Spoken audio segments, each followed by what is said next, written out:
Pikad eesseisvad pühad panevad inimesed liikuma, see tähendab ka liikluses suuremat ohtu. See on suurepäraselt teada tõde ja sellepärast tuleb olukorda oluliselt rohkem teedel jälgida. Täna hommikul võeti Kesk-Eestis Rapla linna lähistel suurema vaatluse alla kainusroolis. Õnneks oli suuremale osale kontrollitud juhtidest politsei vastus selline. Tere hommikut, Kesk-Eesti politseist teeme kiire kainuse kontrolli, eemalt palun puuge. Ja aitab, korras, ilus päev teile. Tere hommikut, Kesk-Eesti politseist teeme kiire kainuse kontrolli, eemalt palun puuge. Ja aitab, korras, ilus päev teile. Kahjuks aga mitte kõigile juhtidele ei saanud selliselt vastata. Tuli ette ka neid, kes oma võimeid oli üle hinnanud. Dokument on teil kaasas? Eile läks paljuks või? 2 pokaali viina. No siis on päris palju.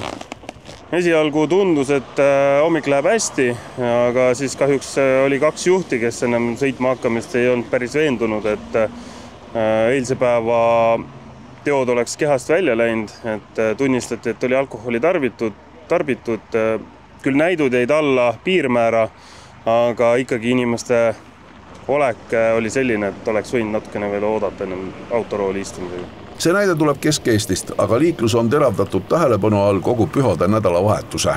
Nüüd on siis pikk nädalavahetus, 2 riigipüha jääb ka siia sisse, et inimestele siis panemegi südamele, et alkoholiga tuleks siis piiri pidada, mõistlikult tarbida, kindlasti rooli mitte minna, kui terviseks seisund seda ei luba ja ka lähedasi siis roolist eemale hoida, et võimalusel siis kas autovõtmed ära võtta või kui väga vaja, siis teavitada ka politseid.